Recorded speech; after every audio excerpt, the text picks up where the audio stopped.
he whiwhini, e wewe pia moe whanatau ki he whamatala o kumau, wewe pia moe item e whawhiwhia moe aho. Nei whoke ai whakaamu e hene kautaura e ki pālangi, ka wake nau lawa mai, e uhi ke ngahi whatungia ke heke.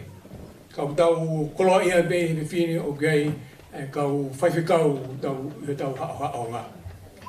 Hange koe whakatapu ko whai, tō mua ke whakaofisiale, ai whakahoko atu, ai tapu ki he awhio ai otua he potu tōpe.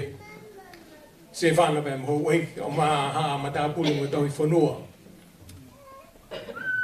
Whahu. Iai ai whakatapu makehe ki he tangata nei ana ai kōsperi o aho koeni. Be he kāinga, he toto kāinga i he eiki. Tanga te teo o whaikitua, ka atape mua ke whakakato ai whatungia koe ni. Nei pe ai ki polokalama nei whatu pe o mai e tangata o aho. E a koe whemai noa ki whakawui mui taha, se mua ke tau ahi iange, ai angi, ai lau maali e he whiwhini. Neo ne ngai whotutu, tau ki whakatau a tainange. I hea manake o tau ke i hokohoka tu pe ai whiwhia e ki u iahe no ngai polokalama, iahe no ngai rea. Ko ne hoko koi he taimini, ko he taimeni te pile ilo. O kore atu ke he kau ngāu e kei, mō kātaki, o whakahoko mai ange ai whonga, pe ko tui ko hiupe tau i he ni. Whakamōmua ange mua ka pau ki ai ha solo, pe ko ha vulangi i ho tawhaaki. Whakatānge ko he ke mōmua ia, pe tau toki hoko atu. O whaampe he gai ke whai ha tau a Fetu'upongipongi ki he te pileo, Fe'ofa'aki, ka e lawa le rei, ko ki tau tolu koe ni ai whamili tonu, ka take o tau ki i sio le rei be, he tau kau ngā whakawheta he whiwhini o ange mua ki whamalo mo ki nau tolu. E koe ko kore kei DJ, ko whaata ai te pile ilo, a mai bea ki whasi o whakawana ki mai mo whakaiwhi whakai ho whakatapu. Ka rotonga ia e iai haki miniti e tuku atu ki he mou to'o inasi. Ia e ula ki rea he whiwhiniu whakatau ki he polo kalama. Ko e rea ia ai whaai ai whae. Ia hange koe o lawe. Ko e whiwhini. Koe ke mohani lau koe ka papalangi. Koe ke loi poko hasi aku hien ai whai. Ko toi whikauen whai e koe pa mo rea o e whae. Ko e kore ke DJ tawe mua whasi, pia ata ai ke nau tolu ke mea atu ke he te pile ki ta whaki, pia koe ni kua whai ai lotu whakata o te pile, osko ia ngai nisi.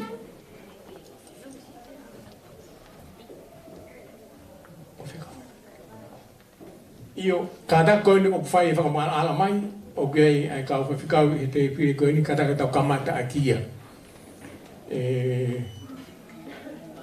Kalau tonga ia kore atu ki he DJ o mai moha ki whasi o ki... Oh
DJ.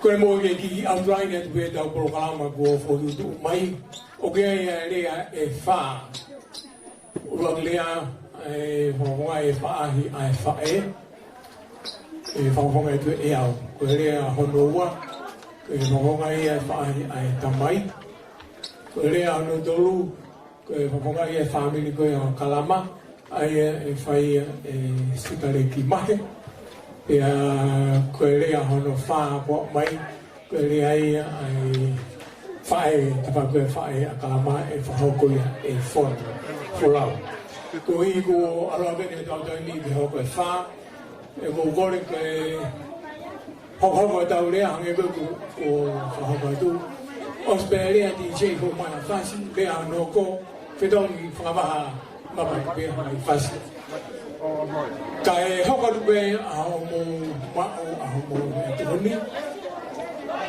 e tau fa no lea be mo hoko tu tau ko kala me ki o se mai lea o ke ai te time le entertainment ko ko ki bu e tau ko ba kadi u kamata ile ba e fai ma ali ke ni be mo ko te fai fa tap ko e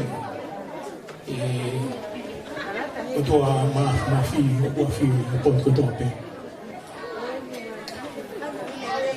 Stefana ma wiki amada pulu mo ta fnoa fai kau na ana na a ho o ma fai kau we ai fa pa ma ke ta na ta a ho tu mai ta hi ni pe ho ki ai fa ta ki a kai nga i he to kai nga i e tu no de ta mo ka pu e fa ta pun ta nga de te o fa ki to ada be ke fa ai le ai fa ai fa ai na una fu ben bo fili pe ko hana ha le ai fa asi ngai va le ai ya pe mo e lo lai ai ngai me ke fa ka ko pe go be mahalo na o ku fe ko mo pe ko fi a ko ni ka fo ngai pe le ai fa e Korea ini fa e ke me tama ko fa malo i ngao e mo fa tongia ko fa kato i ka e ko e be ko fa no to lai ai fa e pe ha pe i to ta pu angai ta no fisi mo ke ngai ngao e o ko fa e ngai fa e i se ka bon be le a utaka i toa ai ka utala ka lava me a o gue e fine pe la hita o fine pe a ko si fa e ko ai Viliami Pulupulu Fe'ofa'aki ko e fa fonga de beni ai le a ho fa e ya ngai fa e tu ke mo i fora de ta na sia na mo mere fa e asi su anche ao o kolo si to pili tu pena e fa e going e ta e mamotu e ne ofa ke ne tama pe mo be Viliami ao fa kai fa e a koen ngai hala foronga go hanga mai me mo kai pu e fono fai meta o vena ngale de koe o tu ta faki a ho fa e ke po pe mo fanga to lahi ke de koe ta u gloi ngai fola ngai a koe ta ngai fola na ta u pas mai ngai wi ke ku hili ki mo koe e sa pate ku si e a fanga ke he e fai ai whakatokanga a sisu e ne kaua ko. Pau te ke ofa koe ho whae mo ho tamai mo kainga o huluangi i ofa ka sisu o kai te ke whionga koe te ke hoko ko hono mui. Awana ke pehe e tae tokanga pe koe ke langa ho whatongia ki ho whae kohi ko lui ho whai ke koe. E kai ke ofi o tau hi o tokanga ki o wha e. I he tokanga pa mo e tau e sisu. Ai e iai i hoa o wha aho e fitu. Alu loto toa koe pe hange koe u tau whanongoa e hui ko o si. O alo pere ena ai a ko hou i fuoki ai. Whakaongo ke te. Koe tari ui na ke whai e aho ni. Koe tari ui ke whanongo ke he ui koe ai na whai e sisu. E koe tari ui koe ia koe whekau ange, koe whekau lahi. Ko hono momona e nai ngalu tuku anki e wholofola koe ni. Pea te ui te koe e au o au ki ngata anga o mamani. Viliami loto la, te loto to. Manatu pe ko o atu a hingo koe ko Rev o ke kei ko hamea ma. Ko tāpua ki, mo pani koe, ki whai e whatongia ma maha koe. Ko mau lo tūhi e pa mo e mau. Whanawa me pe takaofi pa mo whakamaru a e ki e te koe mo whaamiri. Whanawa me pe ke ne komi hano fo anga pe ne whai ho whawhanga mo whaamiri. Lola konga ho wholau holo. I hala whanau e whai ai misiona ko ui ki e te koe. O ana toku o hange ko lawa puna ke pe afi hakoloha whahinga mea pe. Ke ne o whai pe toe whakahele reu o hala whanonga whanatau ke ui whai ke te koe. Koe o pake harea ka vei ngai e whiawhi koe. Koe tau tapa pe pe mo nai whakahe whae. Ka kia he harea e mo ua. Siri wā pe mo e koula koe ke mauia.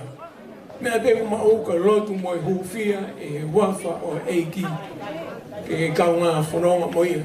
E a ahori pe whai pe o au ke ngā taanga houi.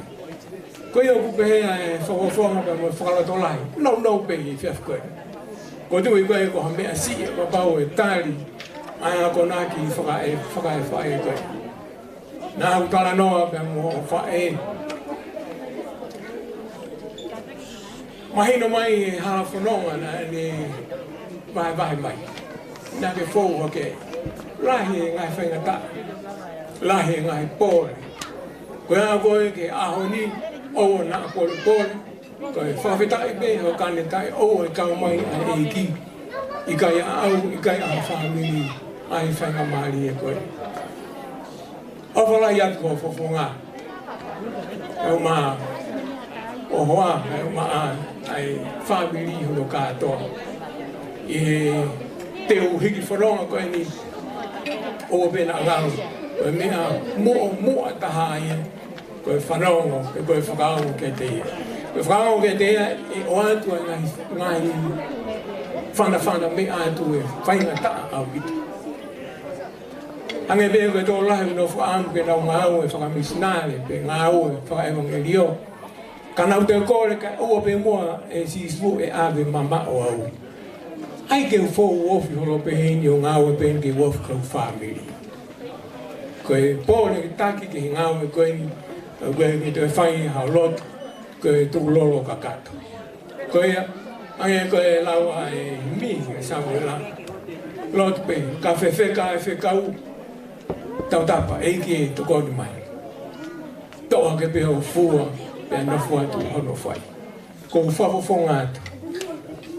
Ai whae, a mo si ngai whae. Nako tui o pehea to taha ka tope.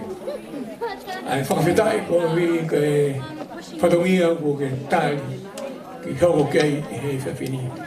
E oi kei siko ho amanaki o kakau e to koni mai ai eiki. O kuofi e tuhena a sita.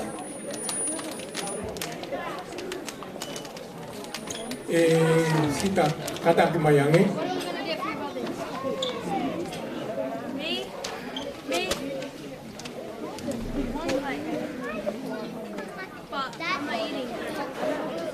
E sita ke lo be ko fae masiva.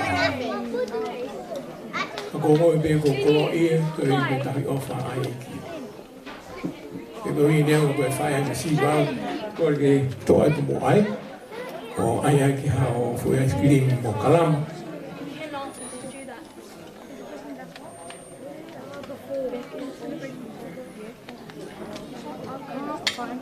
lahi atu lia le vai malanga ka ta wat ko le DJ ta ma fa si te mai ai te mai ai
follow the DJ.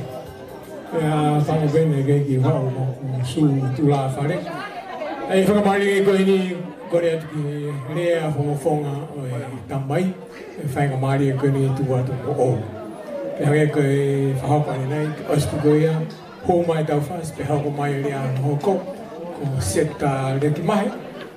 Ke ho mai be mo tau fas DJ. Pe de ho ko lea ki lea fono for love. Ya entertainment hiri ko ya. Ko Korea fonga fa ke tambai fa mari ko ni mo.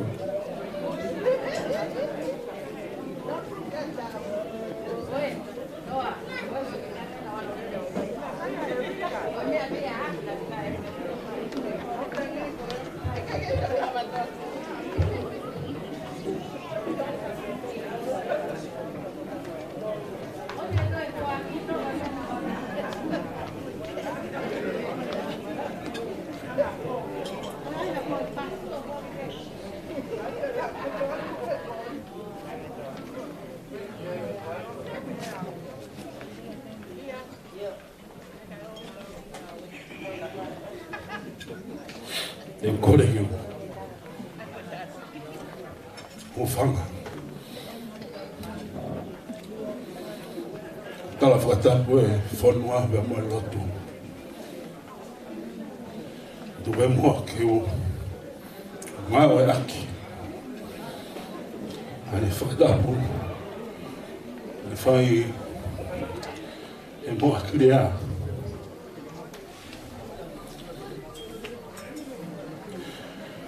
la mo tua tai loa koe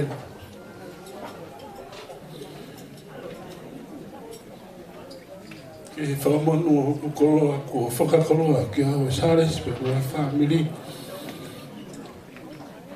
e fungu aho whawhiwhia koe e tana mo ka apui ai hea o tau pēa ku tau ke whakatapua kere alo tu mua ke ata a fai me haki mawhana kore he whamone more atu kei ki uto e whakahoko atua wau I lope he a u tok whakao pia koe Tana mua ke whai peha ki whakalotola. Te hina whai whakao koe. Ko ni tari ho noui. Ko whai mi loto te tau. O hiko I ngāo e maa on. Ai otua na ni ngāohi ai unmesi bia mo maa mani. Tau lau mono pe tau lau tāpuaki. Pe kongkoi whamoe moreni. Ke he tamai me mo Viliami. I he whaifkau ai tō whatongi a hon. Tu he mua ke u tongi tupe. Kai kia harea. Ka koutu I kua lea a honi o ko whamari whikina pe tala me ka mataanga e pongpongi o a mai ke he whia whinu pe whawhita I me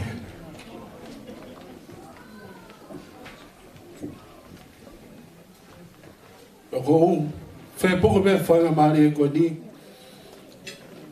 e u whawhonga pe harea whakamalo ke whae a Viliami. Whawhonga sa es. Whamalo ke te koe lauina.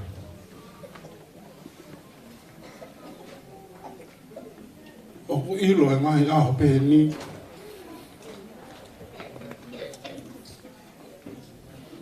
E tamatu he whae. Pe mo whae. Na whana mea le lei. E ne tama. O ki kai puli. Ai onga kui a Viliami.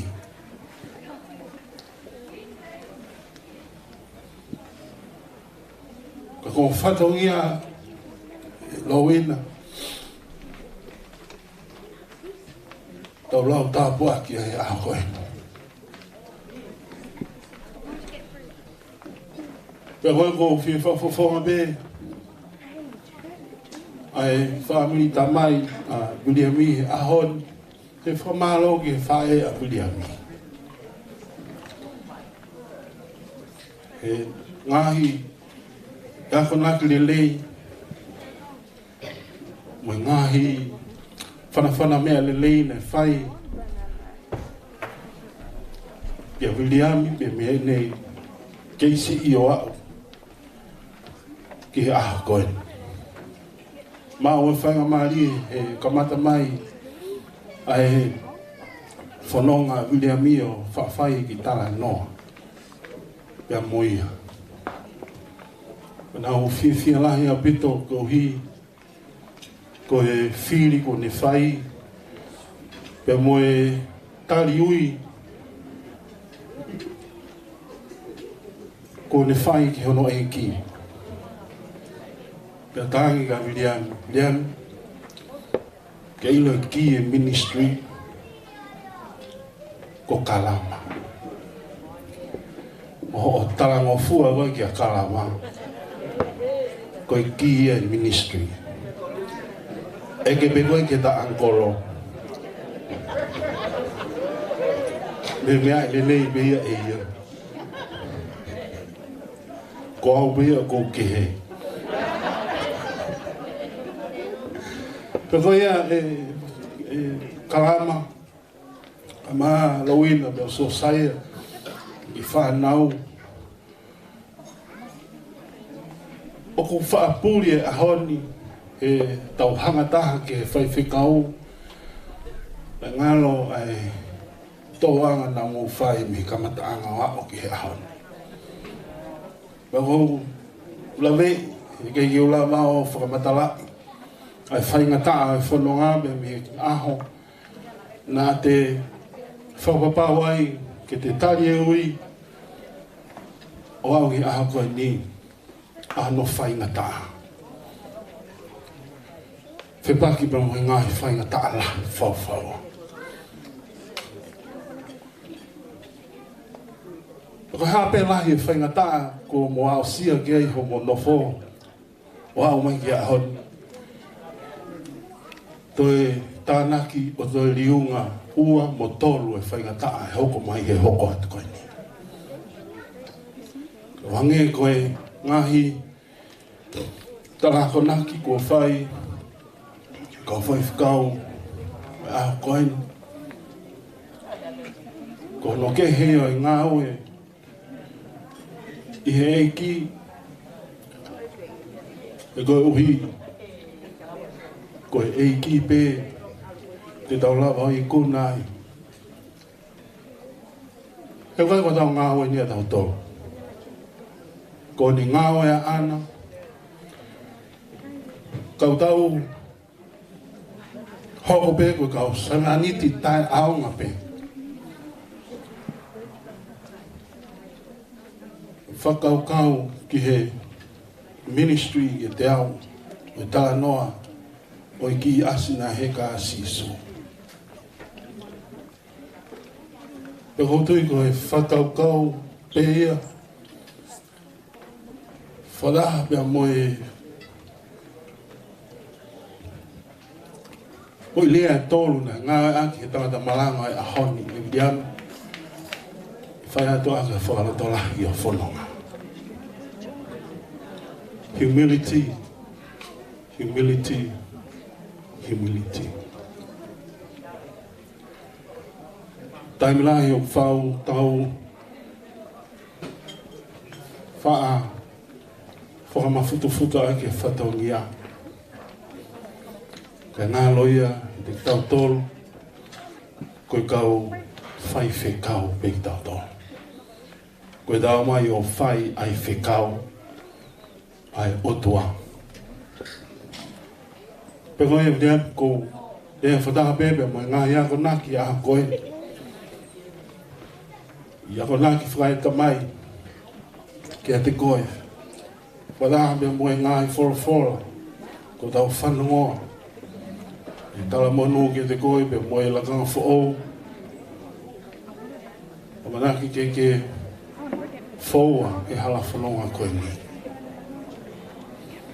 e ngai ko ngai ta no ko whanonga ko ministry o kai ko hangau e o whai ngofua ko i he iwi pe mo mafi be o e ki be mo le kelesi o da lawai o mui e mai whikau o makatautoro o whalahi atu ki he si ngahi fofonga i whae si ngahi fofonga i tamai ko hea kana kai ki o loto ai ki whakahoko atu au e ko sio be mi te whakua au te whakoe ai maopo koe ai kai ngā pe koutu e au mo mea ipi mo tolu ia au e ngō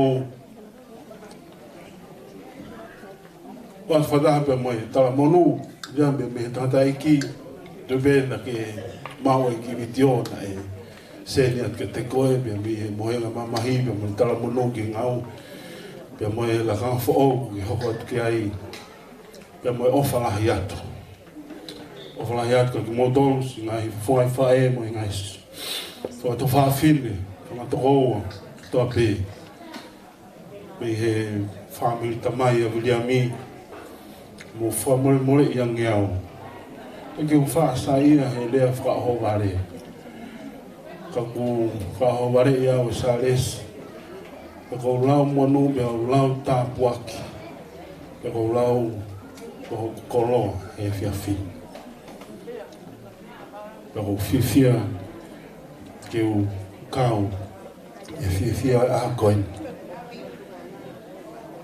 tala mono at pendiam ma kalama e kalama ko e ahoni is not just a call on your husband but a call on the whole of the family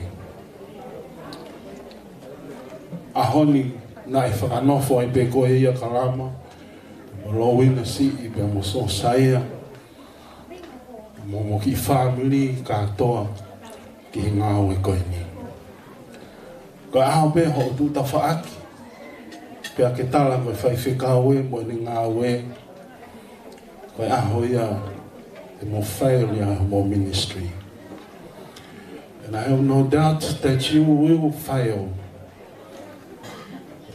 You will fail in your ministry, Viliami. Remember that.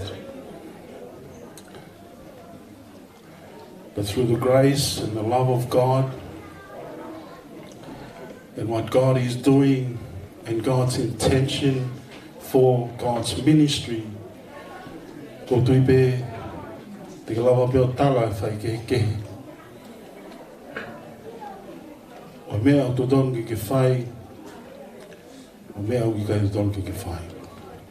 O whalahi atu, ke te koe, ka maa mo family, ka maa si mahi maheni ko toa pe, tu mua ki whakafonga ta sares, ka maa loa ki te mo tolu, ka inga o whakotoa pe, ko mo lawa wai, ki tau kaunga fia, i he maalali a aha koe. O watu o sai ai family fae le vele vai lea kau tatau atu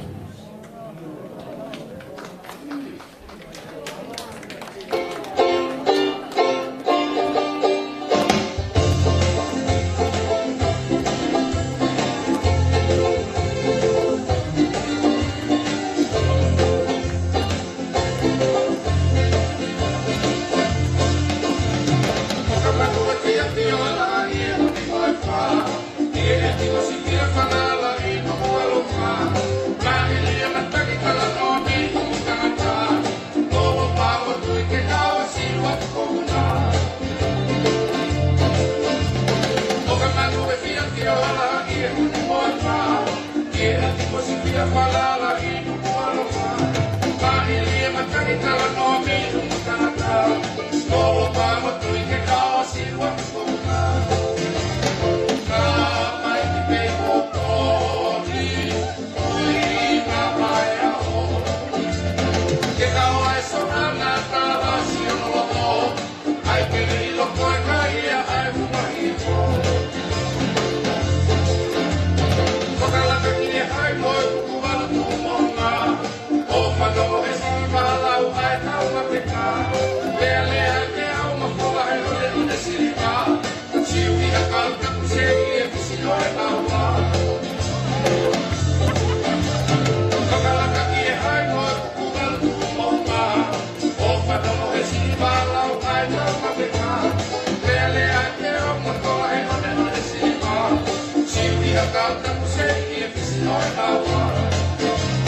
Malo DJ. Ke tau lea hono ko fone more. Pas mai ke lea na to o si Viliami. O ko tui pe o ke tui de tau mo tau fon ko i he se fini. Ke mahu a te pile. Fia e kau fe fine. Ka te among e lava e pe mo tau po loto e fe fine. Pe ko tui ko mea whaka fia ia. Hange ke tau whaamu ka mata. Ke tau fia i he eki. Kai ke tue whakalolo ko rea tuki he rea no ko mwuanga i tamai koe a kalama. Kura tuki a sirare ki mahe. Kata ke o pasi mai ke he rea ko no hoko ko sirare ki mahe.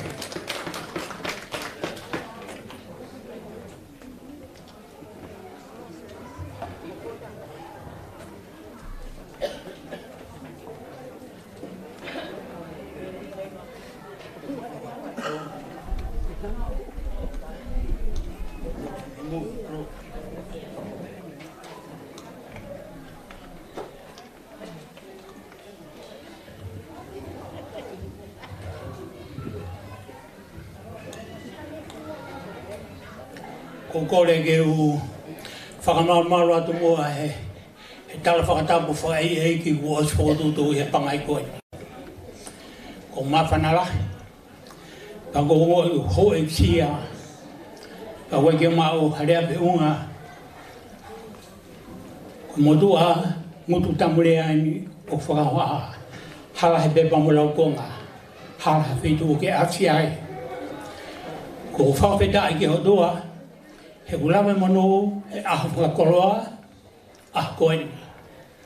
Ko Viliami huroholo mounga loa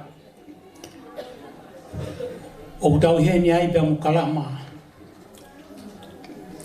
O whawhetai hulama rie, ke utu o whakafonga i a kalama, o koki moko puna eni, o whiwhine o wakahema.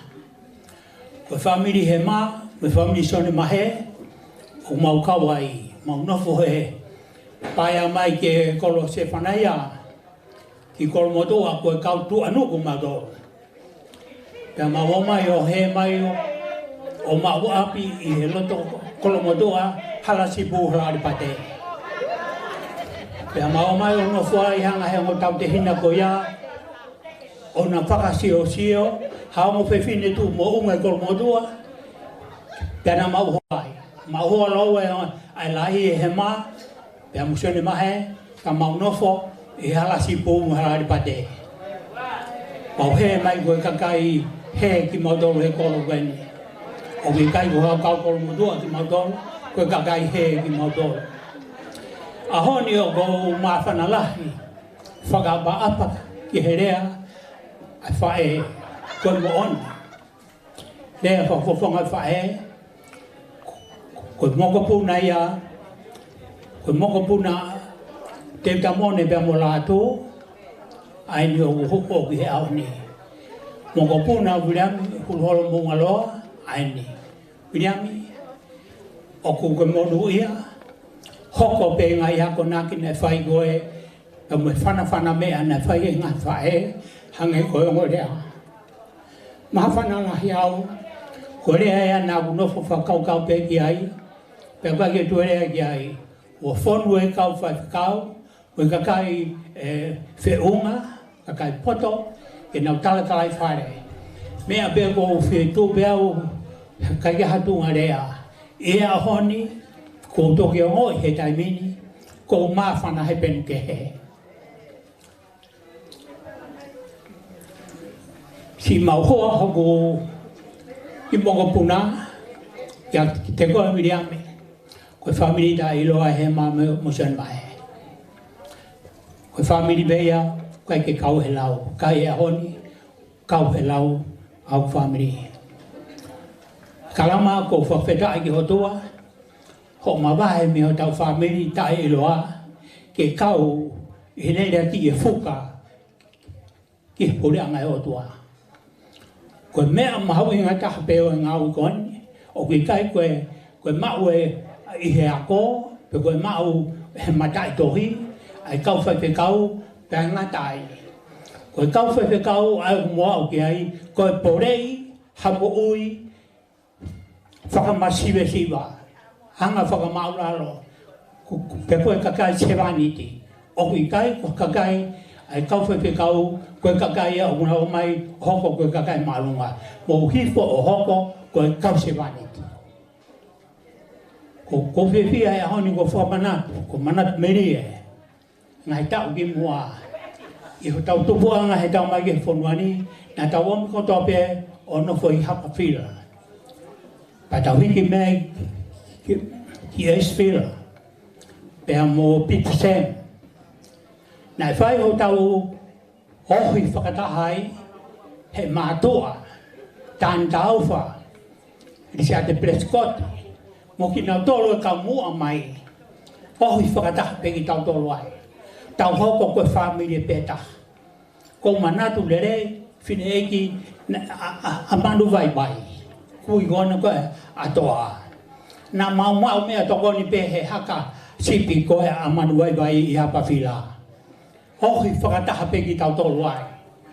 Pako taimi gona a tau mau ai pe mo Peter Sam, pe tau whengau a whakataha ai. Tupu ai e ki whana ki whamiri goni, o whakataha pe ai. Pai hono o hake ai. O whakamalo lahi heni, ke usiwa ke kau whaiwhikau. Solo, Fernen, motolo I Peter Sam. Siastu hoko, se whanaia, ki motolo a kau whewhine, o kumonofo puke, a fufula lotu I he tawa ako ia, ho mo ohi tangata mo ohi a tō tupu. O ohi haka e o ki tamai ki koeni, Viliami Pulupulu, pena hoko ai pena awa mauhoa, pena pole I ai pe, ke nā o ngau whawhewhikau. Whawhitai. Hange koe tala noa koe ngahi misi mo visone, ko hoko ai aoni. Koe tenga koe o kuto e he tamai mui whae, o ku utu pe koe ia. Koe tunga rea pea koni koe ko ki whi whakamanata atu whakawhiawhia, ho mo pole I e ngau whengata. Koe kawe ngai au whengata. Kai te mō au ki vai vai, teke mō I kuna mō a whatongi a koe. O hoi au pito a nofo e kau whaiwhikau e nau mai potunga aue, ko ilo e whaingata e nau aue. O whaingata e nau aue I whangatakanga sipi. Tau kange koe whakawa a rea e urumotua, koe api, ke nofo I api. Te whai hono tala no ai. O koe kai koe pau koe pēa ke pē, pēa ita pēa kala maia, o takatakai e neki mea te warako mapi I kai.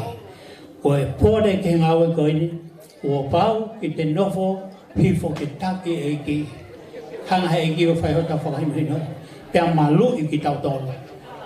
Ko whakamalo rahi a bito, ke kau whaiwhikau, ka mai, kau mua mai, ngai potsias, tau mātuku kotoa pē me Peter Sam, pēr mo eswhila, pēr mo hapa whila, ka whawhiawhia a urea goni, o mea mai a sepi mei hena, koe kau eswhila. Mau nofo kotoa pē na he whai, ho tau ohi ai. Ka tau toki o ai pē, o nofo hengai whitu, whata tau ke tau tui, ka tau ngau e ai. Whatau ange pē, hange koe, whakanuhino koni koe, e masi he ahoni, ke kai ke ngata pē lotu I whare lotu, pēr moeni, ka whai I api mo pot kotoa pē. Koe mau whakatau ange pē, kalama mo miriangi mo ki whanau. Ona mo whalala ko mo poto, ka ona mo whalala ko mo lava mea, whalala ko mo iwi, mo tuunga, mo I toku whakahoro, koe tau whalala, tō pē a sisu tō tape. E ne take, ane whakanuhino, e tene omi mama, ke tau whanonga wai. O whata pito ke toa pēr mōlu, me whamiri, mō ngahe mea takoni, tau wao ke ahoni, koe a whawhiwhia, I whakakoloa, ko I kuna kawhakawha he si hongo ki whamiri koe, tau whai a ke whiwhia.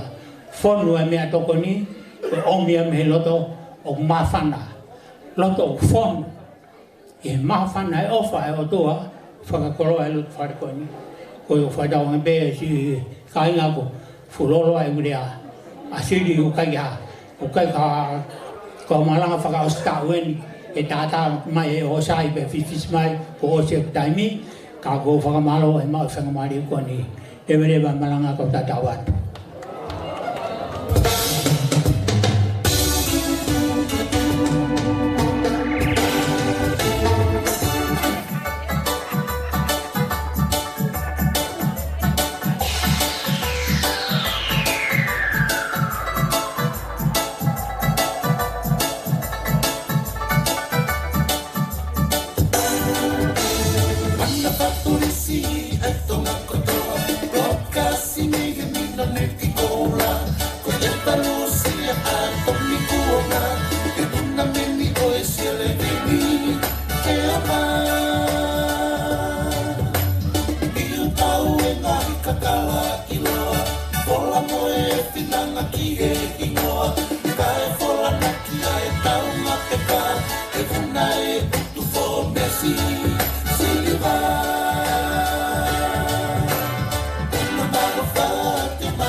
Malo tu di cekara kata pas-pas yang mau kene posi sele ki mak.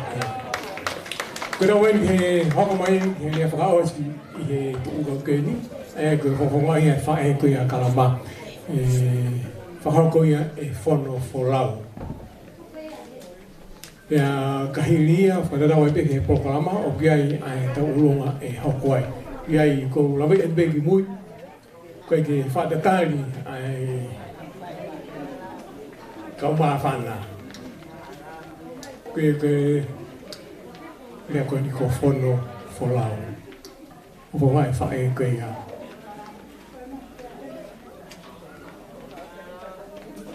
kalama mogada go ki pas mai ki fono folau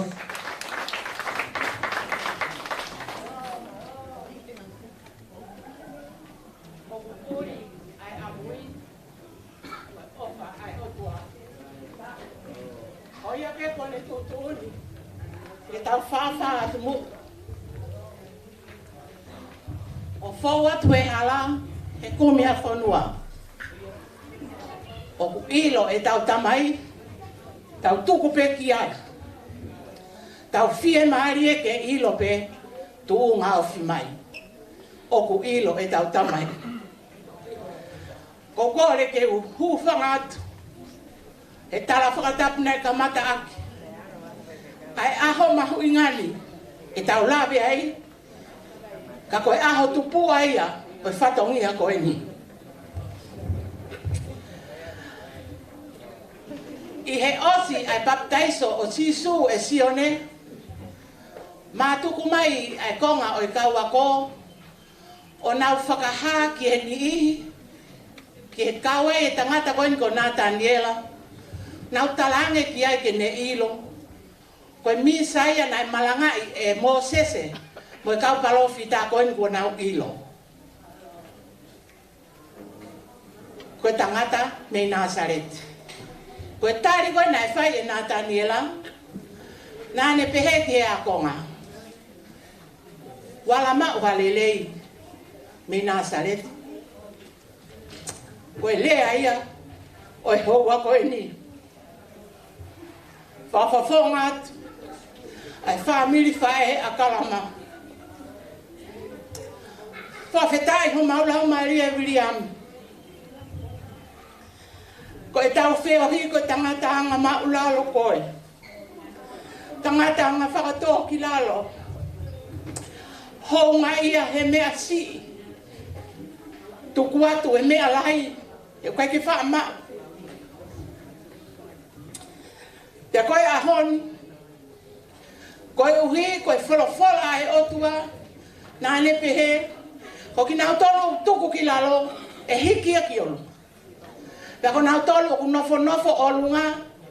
E ri a ki lalo. Whawhetai e a honi.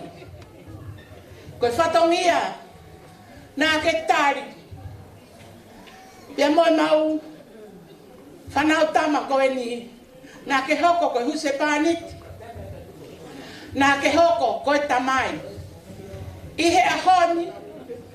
O kuhiri i ho tumu a kihe. Ai whatongia o kai ke ala ki a ta. Koe whatongia o taula eki. Ko tala monua ia mau whai atu. He o kui kai ke tau ilo. I he tau whanonga he materi e. A e ui mo e whiri. O ku whai e he eki. He o ku awhia e o tua he rilo. O e taha kotoa pe o e mama koe ni. O ne puke e ngahi whanonga.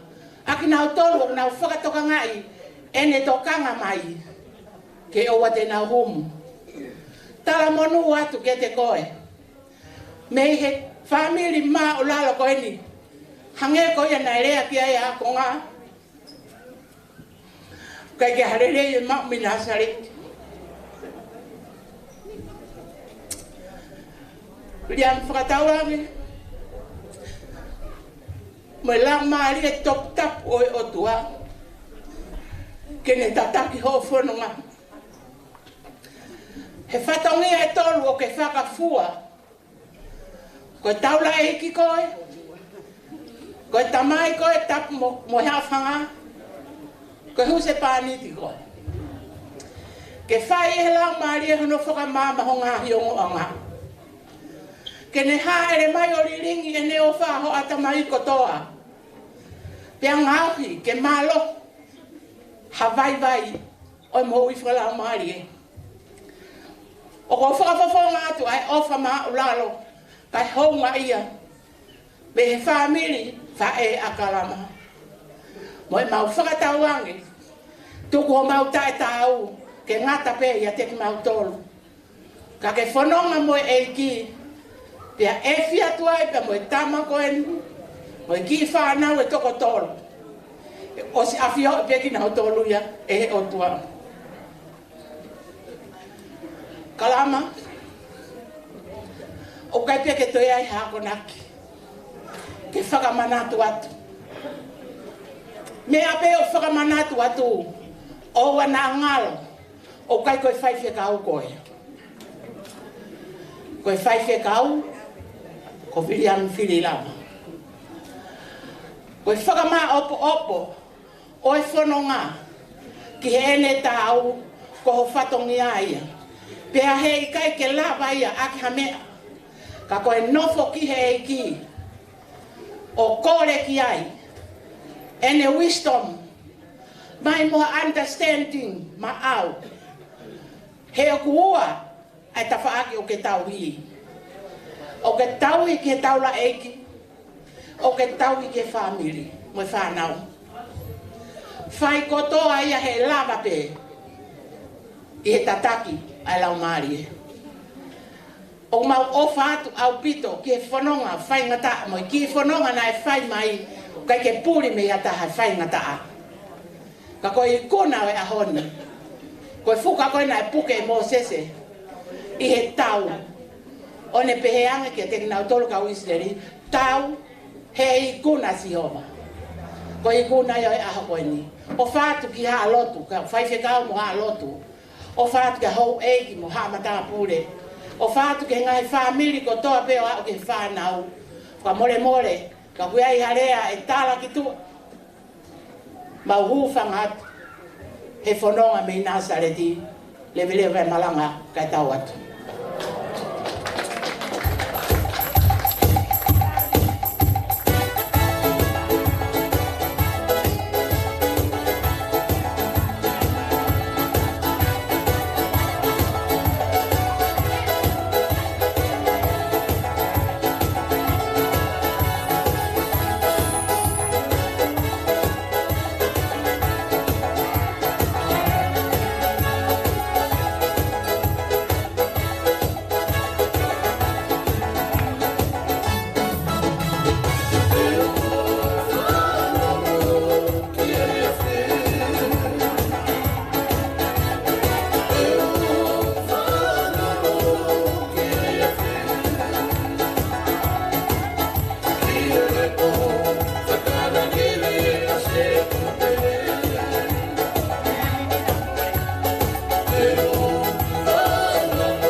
Kada kata pas-pas main kalian itu go sih for a while.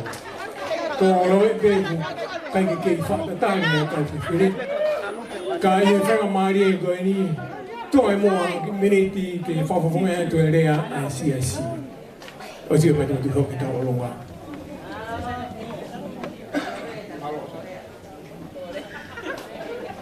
Kau fakatu lawat.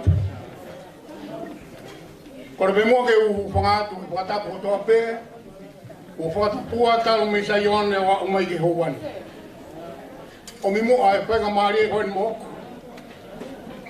Não é bom ita pe uma. Ta tau ke ufonga ai punga ba ko. Wa ba. Se o e yo kita se mi se panaya. Uma e vai pecau, pororeni. Kago konau ke whakafonga e whatongi a koe. Nihi i at mo tolu mo mea e motu ata i roa koe. O hua bea ne nai i he whanofo Viliami o ku aroange pe fine bau pe au o fine la konaki he sia stonga. O ko uilo e toko tako e niko e hoa e masihi he whiapini o e ke mai ki au pe ko wila i au. O kare lahi muna. O ko silo peo me toko tako e niko. O wila ia ko hapai ko lo motua ko au ia ko e nuku nuku. Pea ko utalange te toko tani ika ko koe ko wila i au ia. Ta ko loto peke ufai e area koe ni mea mo e mahana lahi. Papetai ki o tu mahma. Ene toka teua aho. Pea neongo e lau i tau tangata e visone koe ni. Ua whakakakato a whakaamu a se whana ia. Pea mo e siasi koe ni e Viliami he pia koe ni. Papetai lahi ki o tu mahma. Ene takaki o whai ke kau whai whekau. O mau whanonga mai he punga waka koe ni. Ko e mone moni. Ko e ku wakai ke ko hiri o e mau whanonga. Ko kalama mo Viliami. Ko e bongo si tiu tēmi he lauto i whakasapate. Tōlahi au pito apito ngai mātua mau ke he pewistonga. Pea whai ai amanaki. Kana ikai a mautolu anu whakaola. O se ate whai whekau, koko mai whai whekau. Pea maro. Tare Viliami e ui. Pea ne hoko atu. Pea ahoni. O maukawa i he whiwhia. Ne kai ki honga e whai ngata. Kai ki honga e ahi ah. I he sia si bea mo e whaamiri. Ka ku whakawhetai hoku lau maare ke o tua. Ko e hoko a ngai whai ngata a. Ke ne whakawawei. Mo whaka a. Ai whakaamu a Viliami. Kai umaa. Kalama. A se whanaia. Kai umaa e whai whekau. O mau whakoutua i pita semi. Ma o whaalahi atu. Ki a ki motolon kotoa. O wātu ki a unga. Kai umaa e whaamiri koini. Malo mua e whanautama. Ahoni ko mau tai maari e koe uraki whai whekau eni. I he siasi na e fufua whakotu ko siasi e kautonga. Mana wa to aga umalu. Ka jaha a mea de mau whai ko e whakapeta i bege o tua. Mau tā monu atu. Viliami kai umaa kalama. Ki whanau. O mautua ki wharerei e ako. Ko ki moua e whai whekau e punga wakoini. Ura ki misiona ene o tua kutuku i pita semi. O aho ko a Viliami a honi. Misiona hono wā o mauhanga atu ki ai. Amanaki ke mū a siasi. Pea mei pita semi ki hapote. Ko e lotu pe u whai. Kene tokoni mai. Pamalo ke a kamaloni. Tata ki u whai me pespeturi mo e tokonia. O e funga waka koe ni he mui lo tolu. Kai o maasea, sekeritari. Ka o ngau e kotoa ai maha whanua. Mo whakatawanga te he waha taimi koani. Mo e whanonga whai ngata o whai e sisu. I he taimini ke tau mui mui ai ki kare ware. Kene hoko mai mba mua whakamalo. Ko e tau tui. Pea mo e tau amanaki. Ko ia pe maulotu, rea mo kalama. Wa whonga atu ai setu, ai hou e kika o maa e whai kikau. Pea mo siasi, pea mo e opala. Kai ngalotu, e lawa ngai whakawhewhia e whamiri, pea toi whai mo e tau whakawhewhia. Nengo ne o swai tutu ne vai whanua he mea o whai. Kai tāna ki whakataha mai pe ia, whakataha mo e ofa te tau doiri he aho ni, ko uhi koe mata. I poponga oro wina, kai umaa saia, pega sa mi wela, rewai malanga. Malo bito kataki o pas mai, rea maafana koe ni. Ki mo pepe te woko ki te wolonga ai whahu. Viliami Godui tau whamoni a honi ke rea whanonga I MSC. Tanei nei ke maafana pe he o tau oto. So hiu wafio ai eiki o tau oto o tonga. Ngā rea maafana pe moi ofa, pe moi talamonu o whanongoa he whewhkoeni. Kai te iwiua tau whahopoi o kuiheni ai o toa. E tau tuku e gloria mo langilangi ke teia pe moi whawhetai. Kara hoka tu mua ka whiwhini, malo mua isi o mou taritari. E tau alungangi ai family ko ia o e whahu. Koret ki he, uko si mau ke he DJ ai whasipi.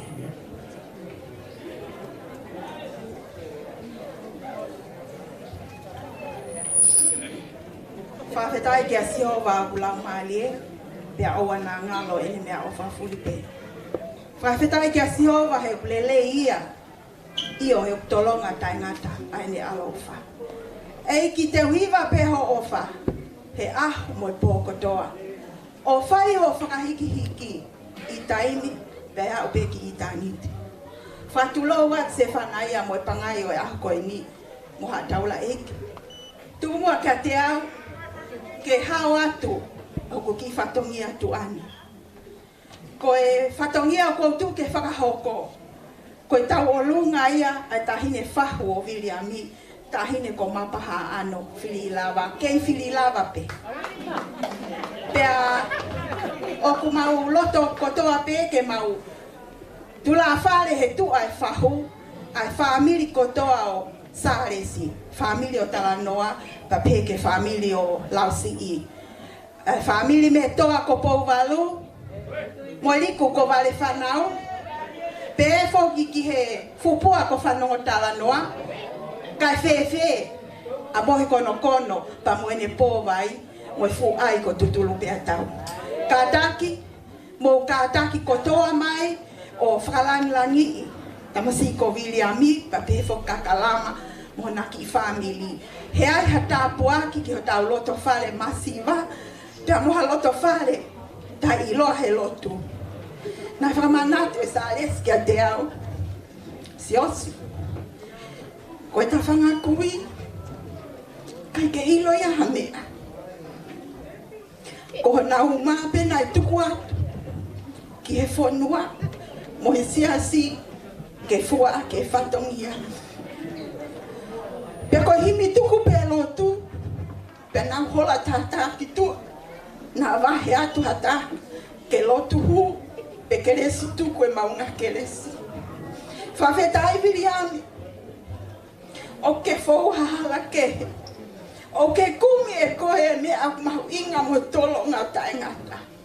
Pe aku mahu salute kotoa ake ate koe. E familio Saresi. Mo e mahu poupou. Pe se te te au ke a koe.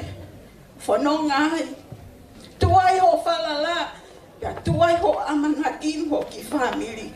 Ko hi ke au sia e tāpuaki. Ko te tewe he e ki maau pa ho ki family. Pea he ilo na lawe atuai. Se o family whapouri mo tae rotuni. Ko ia, kore atu. Ke he punake, ki he DJ, ke tā mai e whasi e tahine tā olunga. Pea ko e tek o e tā olunga o mai me tahine whahu. Ko tola ta hawhi. I he hiri pe koe ai taulunga ai whahu, pea hoko mai ai mo e kau whaka me ite koe ni ai whanau mo e whaka moko puna o Fililava, pa pefo ke family, ke whaka moko puna o tūle.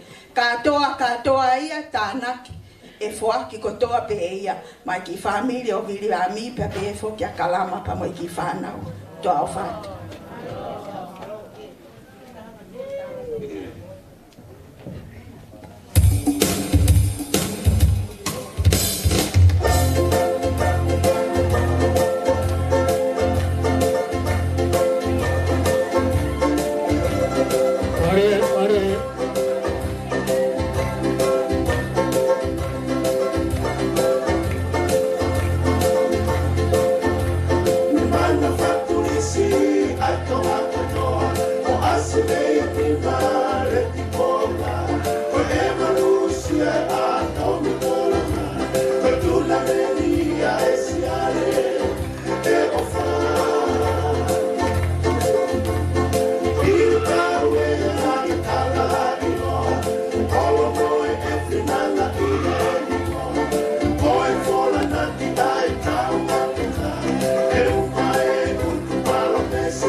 Kaka koe ki wha ma puke puke ma whana.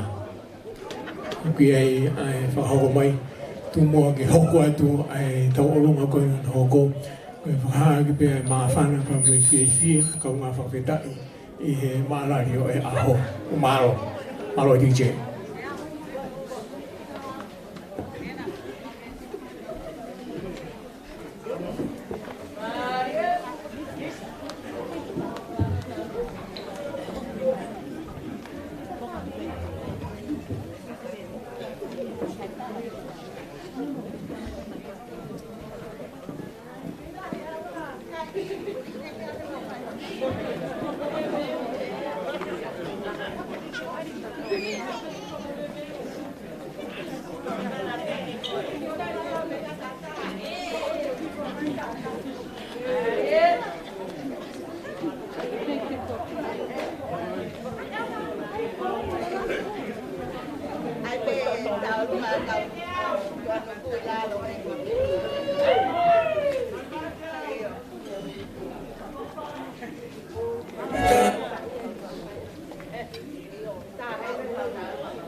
Mali, Mali.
Kaikki vaan puke maafana taulunga no ko mai ala ko ai mo ai taulunga pete ni pohako ni ki mua ke hoko te taulunga ko ni ko le kakalama kalama kata ki olava mai ki muani ko e pule lahi ni o Viliami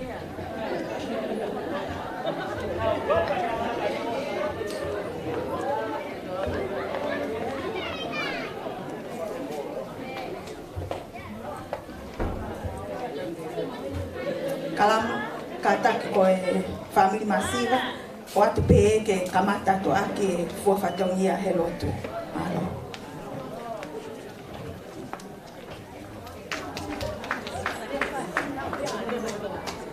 io kataki ko e talunga ko ni e avea ke asepi ke ne se pinta fotofili ko e talunga ia a ulholomonga loa se pinta monga loa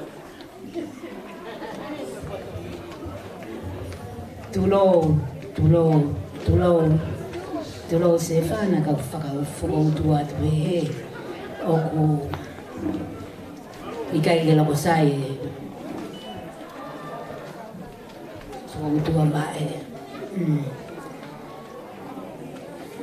oku ofu mela maa whana au pito i aon hake anga he uhinga lahi na tangi be loto whare loto ane nai he koe ki tangatani whai whekaoni koe whakahingoa pe tangata koe kui ki ai ko Viliami toke tā Viliami Pulupulu mo ngaloa Fililava Fe'ofa'aki A-Kakau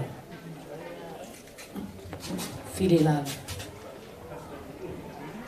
tēnā e peheni ene whakaana wa o kei ai pe a toa he whakahangi ko ki pepe ko whanau.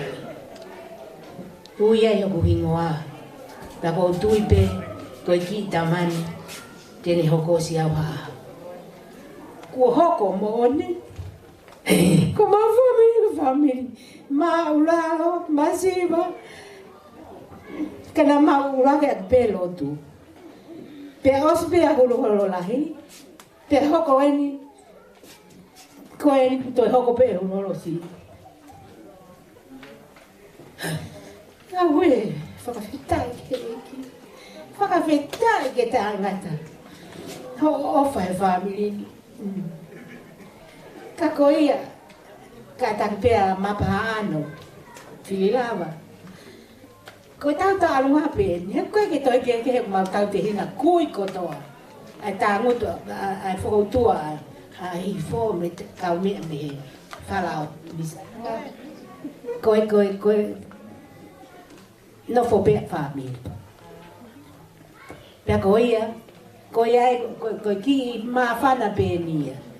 Ai peki whakahingo atu ti na tatarina e kau mea ai sinai ku family o nau fu manga au pito pe wi kai ke me ha we ni to mu mai ni ta koen ku nau hangi nau ka to ai ni ta ko ye tano ko talunga ko ni ta na ki atu peke talunga e fau ko talunga be ai family le mai malanga ka whakatata kau tatawa.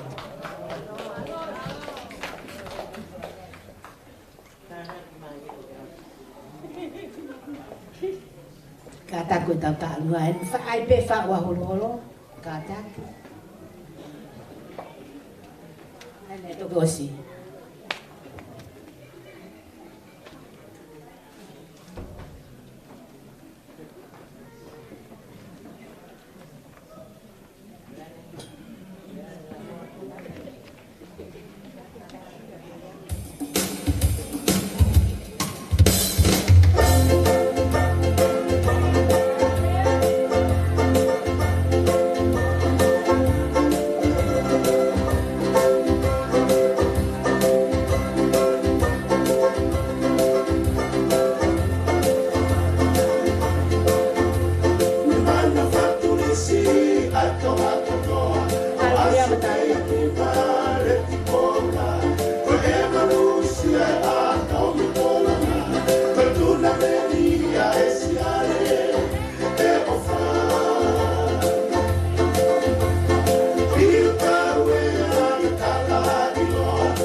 Hoi ang A-Kakau Viliami Pulupulu Fe'ofa'aki ki whakamokomoko ake he.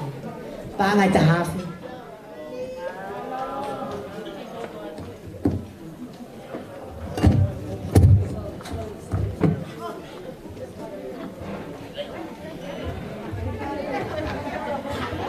Malo, Viliami Pulupulu mo maloa Fililava. Kai ke mapuke ai mawhana te kore mai ni ke hoko hene tau olunga asa lesi te osgau te kore mai si te ai mua mui nau tau olunga he osi ai tau olunga kore asa lesi koe ai mou whanu moi tau ki lele atu peheka na tuku mātu ki rotu ka koe fia aia ke tō ngai fia pa moi mawhana ria ka koe whenga maire koe ni tau olunga kore asa lesi Tulou.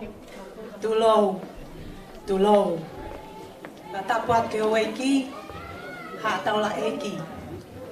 Kai ngā no kotoa. Whamone mole atu whahu. Ko e tantano at pēni ma pōpō atu ki ho o. Whai whatongia ki he tamasi whai whikau he hone. Whai whikau, o ku mau pata. I he aho ko e ni. I he monu ia. O to loto ai kainga. Mea moi whamiri. Te whine ko tūle. Tupu ai e o tamai ke ua. Ko Fililava. Mea mo sāresi. Sāresi. Tupu ai ariria. Hoko ai au. Hene ngai tunga ane. Si osi mo manua. Fililava. Tupu ai lausi. Lausi, tu poia sa restoa, fai whikau e honi. Ta whawhetai kotoa ki he eki, i he mana ko whai mai tō tau ki whamiri. Mō ni rea nei whai si o si, ko mea pena whanongo ai, hala ha mea taha o mau ki whamiri, i he lotu. Ko whai whatongia pe i whanua. Ko ta olunga ko ni ko e mo puna e ni o alili. Ni o ko ni mama o atu. Ka ko mau whakamawhana mai e tu unga whare o sa resi tupo. Ko e ta o kete o Fililava. Whamoe pe kia hea mea ma. Hei moana ko kole atu. Ki peni taha ai whikau. Kalama. Mea au whai honga ia, e au sia ko ke ia. Pea mo whakamata vera e whalere atu ai o whiwhine ko e ni, ki e api a ko. Ka rasi ua ka iai hata e piki, ka hawhi atu. O mo si i whai no koni ke ne ma. Ko honga e a mauna tō. O whatu ke te koe, o mo atu. Te koe ma ki whanau. Tama whasi, ke siwa atu kon ki tamai kini. Talu e na kole mai ke namo o tau o lunga ka Viliami. Pega kalama mo le ki whanau. Ha whasi pe DJ. Ka inga kotoa peo sa aresi. Neo mo ku o si whai e tau whatongia. Koe ki fie whakamuna pe ni ai ki impaki koe ni. Koe ai mo mea mai malo tua whatu.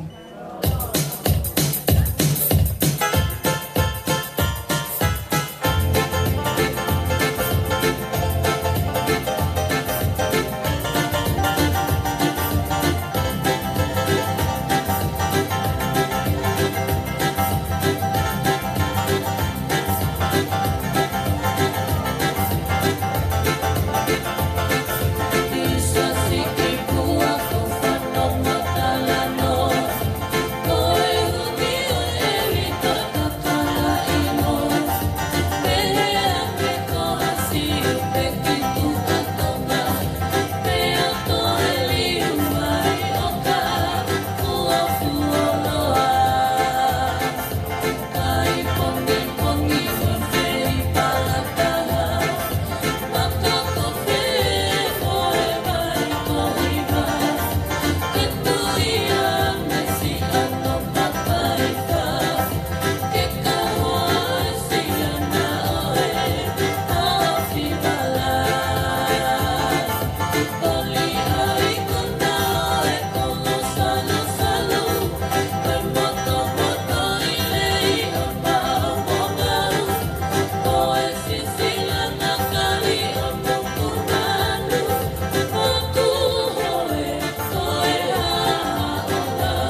Pamore hore atu pe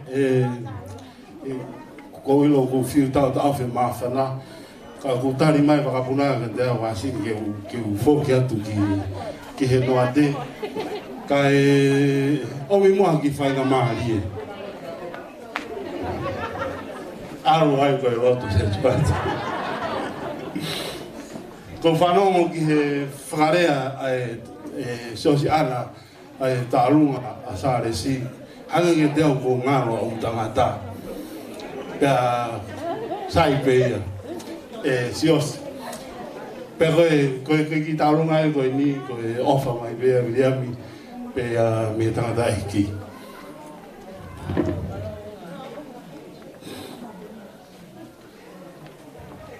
o ni no tonga mohenga mamai me pene ane talamano e kono mo ni kainga e mau mai o nofo i lau si I ka ko hingoa I la varu ko hingoa I a toa lai omi e wahai ki hifo ke tau I lo tonga e tau whakalere moa pe ko mau tupu anga ia ka ko mau lere mai pe me makahapu varu ia mi uia pe nau mo fede hono ai pe o manak fefine hono lau si I pe nau lau ai pe ko nau kere ia pe ko kore atu me pe tahi taulunga aku na e kore mai pe me matatahi wai ki pe me hawai matatahi ka kui koe halabi mahi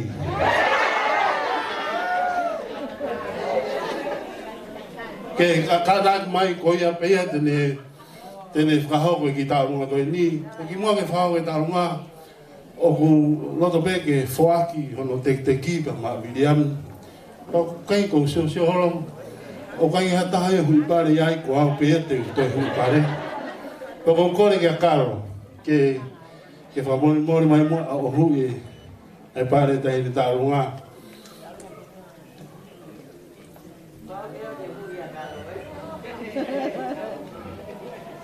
ke si avea na lava ha foi lore ai kaure ka fatongia ku DJ fasi pe go ku vave ka ki kada ki o tubu mai ya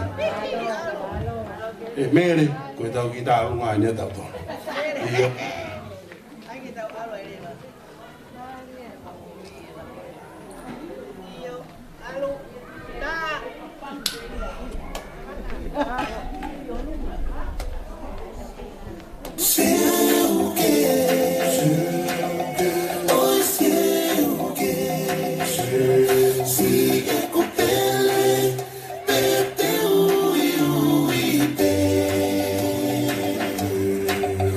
Te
te u whakatulou atu.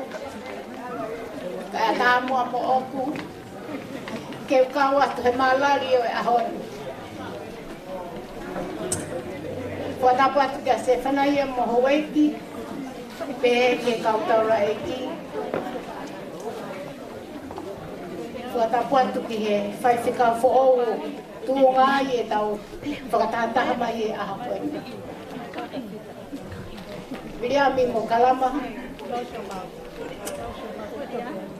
Kei fia pesi asi. Kei tu whakataha pe mo o aku ke aha koeni. Neonga pe ko mo maupotunga awe. Ka te mau keini. Whakaongo atu pe ki ngahe mahino pe koe. Ta mai mo e whae ki mau tolu kia mo. O fia e se asi ke whaia ki tauolunga. Ke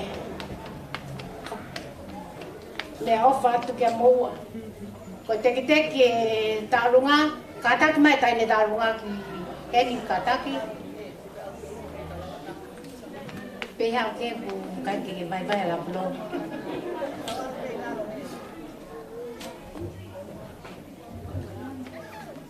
No mai piheo. O teki e taurunga. Pita semi. Kaya hao whakatotoe. Pea ke mea mai koe tau tātu koe mo e tau whanau tama. Tek ke tālunga pita semi whenua me panga wafe. Ke tānaki. Katoa mo mea o wha. Te tānaki o fuaki pega karama mo Viliami. Toa e ki o wha. Whamore pega o ki huatu. Ko ki whae pēne a Viliami, ko kui, ko ki whiere a no pē, ko mau ki tāronga e. Ko Viliami ko mau who, i pita semi. Pēo whafa, malo ke whaiwhekau, se ne ngā aue, i a Viliami mo kalama. Nā ulere mai au koe, ko hingoa whako Viliami Pulupulu, ai hingoa Viliami Fililava, ka wala Viliami mo ngaloa. Ana ko lau ka mo ngaloa mo Pulupulu ko tahape. Ako ia e fia ke uki. Hena e te o alua ka. A Viliami o ako. Alo si e tamai. Na whanongo pe pita sen. Viliami ke si na foko eva he ko teki taime. Ko peha ka saris tuanga Viliami ki a. Te ko wa ke ahoni mo oni. Tau fia hange ko ngahi lea. Ko e hata ho tau family ko alu he loto. O hange ko lau ko si he bea. Tau whakawheta e fia lahi aku he ahoni mo mawhada. He whakanofo Viliami. Viliami o whalahi aku ka te koe ko fufonga. Alu ko he te alu ko mo eiki. Te mea kotoa. O whaati ka te koe mo kalama. Mo musiki whanau. O wa te ke foi koe. Alu koe. O te ke te whangoa ka alu pe ko siopu. Tau kete koe ni a luse ko si whaea. Toko ua luse ko tau kete. Ma si mea pēo whai. Koe si whaea lotu kia. Kia Viliami ke monu ia. Ka koha amai kau tangutu koe. Tau fia ku whaea lockdown pa fulahe tau nofo api. Tau amai kono whea mata ake ahoni. Fia lahi kulau maari e. E sio ke ngai fufonga ofa e ahoni. Kia ki mau toro he ahon ko fia la. Ka tuha ke whae mau tālunga. Tuha o whata mau toro.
Kau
Togi ang taki mai ay ifikaw to mo kon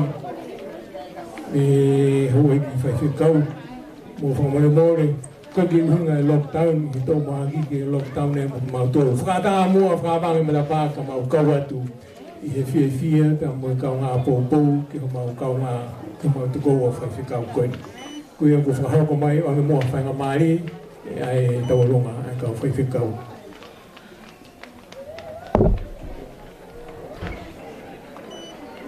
Kore me mua ke hufanga atu i ahori, kalamalu, e whanua kakato e lotu pe mo whanua. Tā ke whafufonga e atu e kau whaiwhekau. O whawhai ma pēna o tālunga i whanofo. Pe o whasio hole mo kau whaiwhekau, mahalu nau mo ua nau tau i ngai whatongia, pa ko pehe ke tongia i le vaini. Ko koe pe o ke whaiwhekau hena, mo ho whamiri, mo whanau, mo kātaki. Ki se riti ke tokoni i a Viliami. Hai mea e mau. Pea tuangi guai e kau ngā ako heni o Viliami. Nā ki whainga maarie, ki e whai hana ki i rea. Whafufonga e atu mo e kau ngā ako. Kau pālangi koe ke nau heni Viliami, kau heni e taha o kau wako, i a pia ko, pia e hao whai ki i rea. Tala monu ki he ngā ue. E kai ke ngā tai, te mau tau o lunga, pa koe mea au pēni. O tauanga whoke o atu ke ngahi whakatanga peheni, pe tau teke ho tau ngahi marike na o tau o lunga. I kai, te mau tau o lunga mau tolu kai tu ho mau ngahi mari o sio. Pe he kai ke mau tau lunga whakatonga te mau ki hula whaka. Kai te mau ki siwa whakasa moa atu a koniani. Whawhiwhia ai ki koe kau mai, o ape mo e whaamiri. I ngau whaipako kore atu ki he kau ngā ako, Viliami, mo ka whawhikau, mulawa mai ki mo mai ki tau whafofonga e ki tau runga ko ni ki he aki talo monu ki a Viliami. Ukataki o mea mai. Ko te mutala ngata e wiki pehe kau whawhikau. We, ke pueri waka. Kau ngā ako no Viliami, o ku whanofo moia he wike ka hau. Yeah. Io kalama kata ko mea mai Viliami kau ngā koe ni ai ko osa Viliami pea mo kepu o koka ke Natasha pea mo e foha koe ni o Kamaloni o nai he api ako o wanga pehe tau tuu pea tau whawhetai ki he o tua Kaya nge mua kia ke pueri waka ke ne whahaki. Lea mahalo maheniang ea ke pupe ea mo Viliami i hea ngai whanonga pe mo ea ko. Kore pe ke o hufanga he talamalo whatapu rosu lau whaki. Ata amo koe whenga maali e koni ke o talamofua ki he kolismu a koe ni. Wia e fia lahi a te au he ahon. Hi ko take te ko. Ka pau e ia hataha te ilo lei ai whanonga ai a Viliami i ta whako maliwa. Pe fo kakalama. Ki he whainga taa e a koe whainga ako i he mala e lotu pe koe whaifakau. Lawe i lele i pe e whaifakau. Po e ihi ui ba mea tokoni. Pau lele ako me he wapompo ike he vai fiafe, pouli. Pau kou mamufo ka kou tāne tau kete koni. Tau kete. Pe haho mo kai lelei. Pe he mai tau kete koni. Pe pia kai la pisi ai pe. Pau e ia ke kalasi. Tule mohe maa Viliami me tawhaki koe. Kou tule mohe at mo me tawhaki koe. Pau se kalasi o pe mai e whai ako ka maua. Ha mo tule mohe pe ai. Pea nge Viliami, kai peke aha i ia hele isi. Koe whikau, ia e ofalahi a kia te ko. Ko lawai, ai whenga ako, o whenga whaingata. Kātoi kau whikau i whaleni, ko nau a whea ai apiko UTC, o nau ilo hono a mawha. Ai whenga ako whai. Wake taha e ngā marakmeri e o kou whai ki he tau kete koe ni. Ki he taimi koe nei teo ke mawhaia e ma interview whakaosi. Ke maheno pe koe hiri whanima pe koe toi hoko atu. Ma hume to koua koni ki he whaelotu pe koe chapu koe oi kōlisi. Pa koe lea ne ta o kete koni ki wane pe he. To koua. Koe haa pe whinangalo ai o tuaki atu tauka. Koi ai pe. Heke ilo e tamaiki me ausi. O ke aha mea ke holo mui. O kai aha mea ke fo. Alu osi a vele. Lau ke fia lahi a aku e whaiwhikau. Ke uwhonga e pule ako me kāto e whānau ako rolotonga. E whoki ki e ku. O wakoni mau tau whataha pe. Ia e o whāti. A te koe. Pe whokakalama me whānau.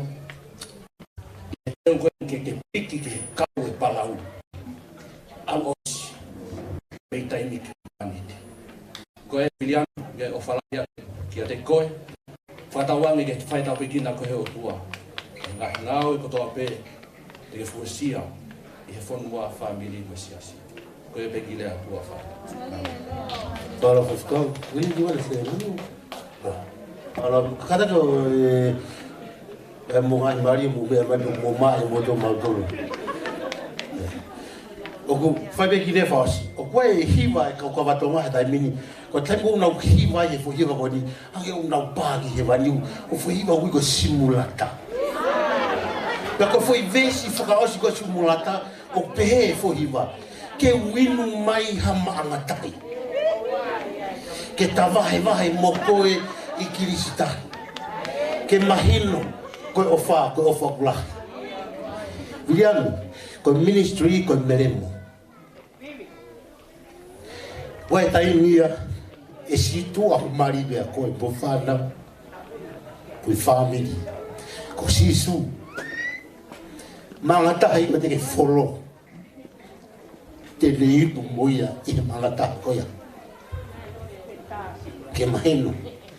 Koe ofa ai o tua na ne ui ta to ke nga ui o kulahi angea he me o tau amla ki ai o kulahi angea he me o tau lotua o kulahi angea ai o tua o tau ki ai mo mui ki ai kulahi angea koe kulahi angea sesi kulahi angea family pe koe lea nia ai o tua Viliami ke winu mai hamangata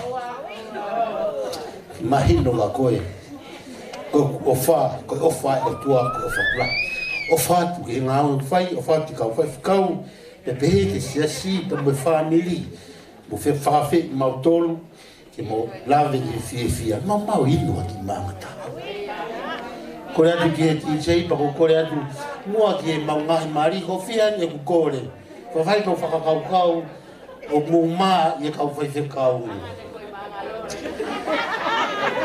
ko atu ke tai mai ki fo hiva ko ni pa ko mau kahine ta alunga ni mau ki ya fia tu ha mua o simulatai ole tawa luna ole atai ole uma ole tawa luna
Mara bito lava ai tukon ke ka Fe'ofa'aki pe ko tu pe ko tau wa mai ni na nga tau proklama ni fin pana tau ki proklama na fo tu ko rotu tu kun ai amana ki fai uma ka go I hange ko fa wa ani nai ni pau ki fai tuli ki malai ya go tu to fo ki ki Fe'ofa'aki na ana na a ho ni fai ai no tu ku e ke mua ka ufofonga pe mua ai whakamalo se whana. Ka mai whahum ka Fe'ofa'aki isa ka mai ke mua tolu kotoa tau I he malo o e whareni. Whakamalo lahi atu o whafonga ai whatongia koen. E mua kore whamare mori ka pao nei iai ha tono no. Iyo whamare mori. Te peke osi e tau ngai whawhiwhia he whiwhin. E tau kotu peke e tau taulunga whakaosi yen. Whiwhine o e Fe'ofa'aki e ne whakakoatu e taulunga koe panaktoki whai ai tau roto. Mahau kapau te whi whakahoko ai tau olunga koe ni.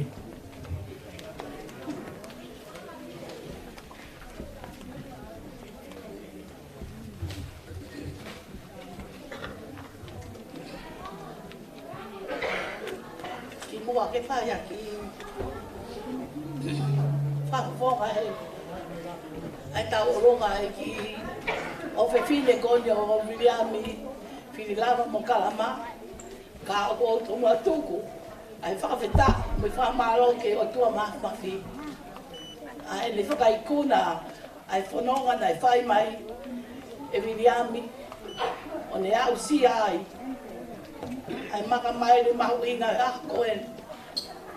Ko ngai whaka tapu e mo ngahi de ako o sono au, o spire me muan. Ka ko tūpe ke whakafofonga. Ko i whakaikuna e ngawe e whai e Viliami o whai ai fie a koen. Si ene ki o whewhine mono ki poha koen i te nahiwa.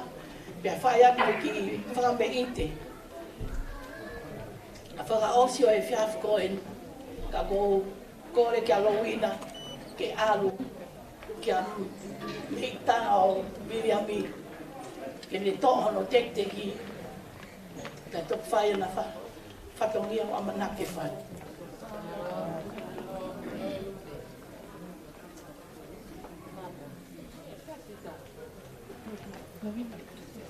Ko Viliami eni o tau ngā o whai whatongia i mapa whamore mora. Toko pe koe e tekteki o Halloween.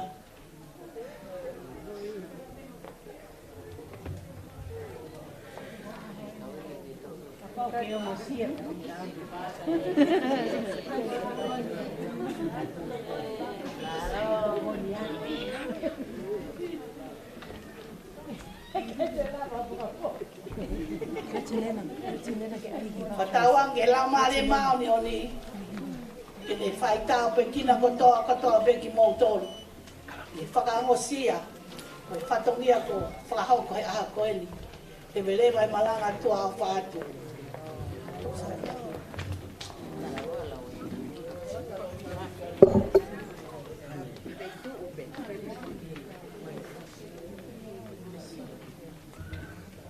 Ko awe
God is good all the time. Ko kore ke hu fanga to ngai fata ko to ate. Fa more ie hu ko eni ka ko makai ta kai holo pe mo amanaki ke ta faka wa ke ngata anga a fa fita ai ko eni ya ko fana ka Viliami ki mua pe hoko no taimi ke ki lava mai o fa ha ki fia no pe. Ya ne o Viliami na ke o sfai nasia ba mo family o ha mone I ho wow topu tapo e ani pongpongina ka kai te lava ke o foki ki Queensland ta e kau I he fia kau fata ba mo lowina kau ma pele naise te pehegi se o ngahi fae te angepe ko ya mo mea I ya mea I e Viliami kana I kai lockdown ni ko foloa I Australian e pasten malolo te ko te hen ya ki fafonga ya te tamone ne o mine mo ua to I Queensland I induction ta taupe angepe ko ya ko ahoni I taho ina ka fefekau na hoko ane po. Pea ko ene ngari whakatu ku hua Viliami ka maa alowina pa mo fiefia ho blau marie I he whakaawange ai fiefia pa mo whakawhetai. Ko os maa ai polo kalama ia koia o mo uai ai whaifekau koe Queensland ke nau induction ane po. Pena mau whanonga I ki mau tolu ia I hoa e walu nai pa me pauen towards ki North Queensland ke ki kolo ai ko mosmeni ke whaia whakahoko o ngā aue pot ngai fo o ai whaifikau koni ko Viliami mila. Pea I lo I e Viliami o ko pau ke mau whanonga ni mau tolu kau ki ai ka o whaifikau ko toa peo hangepe koia ko whotunga koia e ahoni ki e polo kalama koia. Pea whotu e Viliami o hingoa ai ke ukau I he lau le soni o ne polo kalama. Pea koe mau wawat koe ki mosmeni I he poto apre lulu pe fai ho mau tari tok fana te fai fekau ya Viliami fa more he kai ke ia te lava mai ki sene ke patongia fa family pe sene mai te evita ai na polo kalama I fai induction le po o aspe o hingoaya a ke lawe leson ta ko kore fa more a Viliami he ngai to mui ai ku foto mai aneu ke lau ho fora ka ko fa fetai he eiki fu loa hoka mo fulu ko vilo I sene aneu ta ba singa fo mo lele mai pa me kolo I ka fa mai Queensland fa ka kau ko te ha me kolo tu uta ke te ha fi fa ka uri ta kai holo I sene pia kai ke hange pe ko mo me ai tu kunga trafiki pa mo fai ngahi hala pa me fitu ko na fai parkingi ka kuolo ho to mata fo ke ha me kolo fama ke anga foto ngai city ka ko fa fetai ke ki fai nga maria ke hifo mai ta ko ke fai tatari ke tahine lau ipseri ta ko fie Viliami o Kakau ai family ya fra ho mai ai ofa ka be mes pasten malolo ka ma fo ki ai fo ngahi fai ko ia ka fai fekau I tonga ta beka te vita pa mo fa na o pa me Queensland